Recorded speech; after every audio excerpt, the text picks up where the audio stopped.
तो आक्रमण किस प्रकार के हो सकते हैं, जैसे ब्लास्ट इंजरी हो सकती है, कोई मिसाइल गिराया जा सकता है ना, कहीं पर आग की घटना हो सकती है, जलने की घटना हो सकती है, कहीं पर कोई केमिकल गिराया जा सकता है ना, या फिर बायोलॉजिकल वॉर हो सकता है। ठीक है, तो बेसिकली हम लोग अभी जो फोकस करेंगे ये करेंगे ब्लास्ट इंजरी पे। अगर कहीं पर अगर ब्लास्ट इंजरी हो रही है तो सबसे पहला जो काम है कि अपने को सुरक्षित रखना, ताकि हम दूसरों की मदद कर सकें। अगर ऐसी कोई दुर्घटना हो रही है कि हमें कोई आवाज़ आया कि ब्लास्ट हो रही है, तो मकान के सबसे सुरक्षित भाग पर अपन पहुंचे वहां पर, है ना, जो कि अगर आप बाहर निकल सकते हैं, घर से बाहर निकल के खुले स्थान पे आ सकते हैं तो ये बेहतर है। अगर कोई वो स्थिति नहीं बनती है, आप किसी लिफ्ट में हैं तो उससे बाहर निकल जाइए।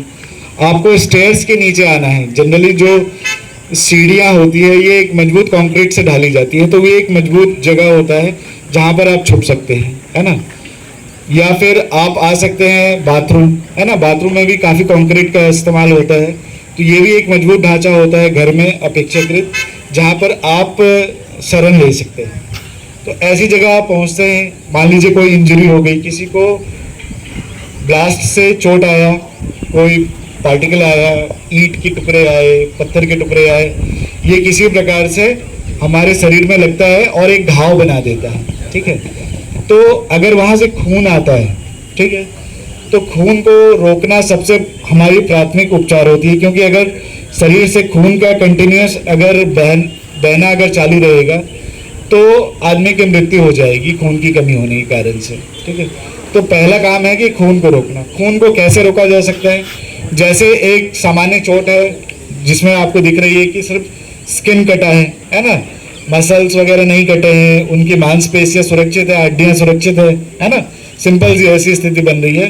तो ऐसे में सबसे पहले खून को रोकने के लिए आप उसमें प्रेशर का उपयोग करते हैं कि खून को दबाव रुक सके। प्रेशर कैसे इस्तेमाल? देश भर में इन दिनों आपातकालीन स्थितियों को देखते हुए आपदा प्रशिक्षण के शिविर लगाए जा रहे हैं। ऐसे ही एक शिविर मध्य प्रदेश के खंडवा जिले के पुलिस लाइन ग्राउंड में सोमवार सुबह लगाया गया, जिसमें बड़ी संख्या में सिविल, डॉक्टर्स एवं पुलिस प्रशासन, आम जनता, युवा प्रशिक्षण को दिया गया। इस प्रशिक्षण में किसी इमरजेंसी स्थिति में किस तरह आग बुझाने, अन्य तरीके के प्रशिक्षण बताए गए। वहीं डॉक्टरों ने बताया कि कोई किसी दुर्घटना में कुछ होता है तो किस तरह बचाया जाए। उसी प्रकार खंडवा फायर फाइटर की टीम वहां पर पहुंची, उन्होंने भी इस शिविर आयोजन में भाग लिया, जो कि जिस जगह पर आग लगे कैसा बुझाए, उसे कैसे बाहर निकाले, ड्रोन हमले या बम ब्लास्ट की स्थिति किस तरह खुद के साथ देश के आम नागरिकों को भी सुरक्षित रखना होता है, इसके गुण भी सिखाए गए। साथ ही घरेलू सुविधाओं किस तरीके से नागरिक अपनी सुरक्षा कर सके, इसी मामले पर ये आपातकालीन स्थितियों का शिविर पुलिस लाइन ग्राउंड पर लगाया गया, जिसमें आपदा प्रबंधक की टीम भी वहीं मौजूद रही। NDRF, fire fighter, police, doctors एवं आम जनता भी इस आयोजन में पुलिस लाइन में पहुंची, जहां पर हर तरीके के आपातकालीन स्थिति से बचने के उपाय बताए गए। मरीज वो एक हार्ड सरफेस पे लेटा हो, है ना, जिसके कारण से हम लोग प्रॉपर सीपीआर दे सके। अगर वो जमीन पे है तो बहुत बेहतर, है ना।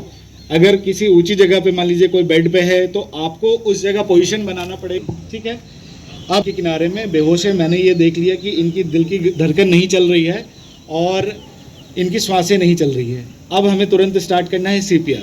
सीपीआर में क्या करता है, हम घुटनों के बल बैठ जाएंगे अगर ये ज़मीन पर मरीज है, और इनका अगर छाती खोल सके, यानी शर्ट वगैरह हटा सके तो सबसे बेहतर होगा, है ना।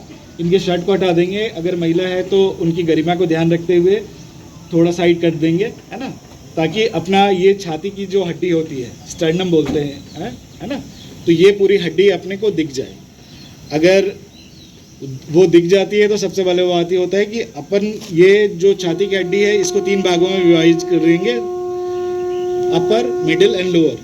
हमें CPR जो देना होता है ये यानी 30 बार, 30 जैसे हुआ, उसके बाद नाक को होता है, गर्दन को ऐसे फ्लेक्स कर लेंगे, नाक को बंद करेंगे, ये चिन को खोलेंगे और इनके मुंह में 2 बार थूकना है जोर से, ताकि इनका छाती फैल सके।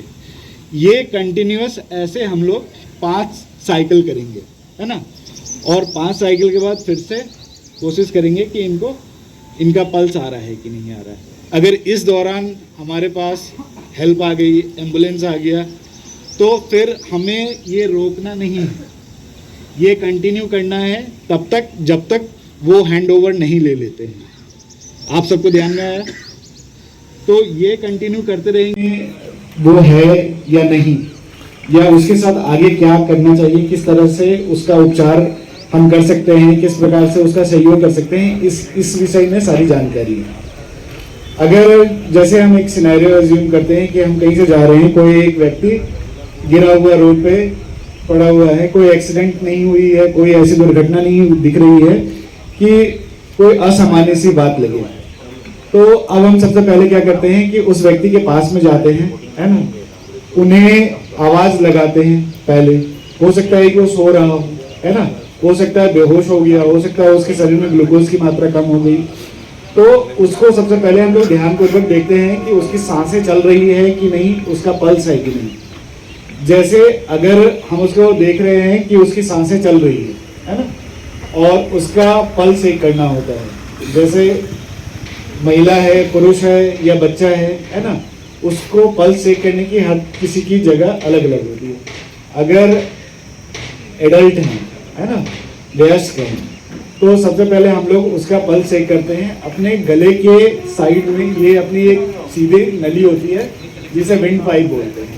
आप लोग सब लोग महसूस करो सबसे पहले, है ना, और यहाँ पर विंड पाइप के जस्ट बगल में आप 2 उंगली से जब फील करेंगे, है ना, तो आपको एक पल्स फील होगी। आप सबको हो रही है? किसी को पल्स जब भी फील करेंगे हम लोग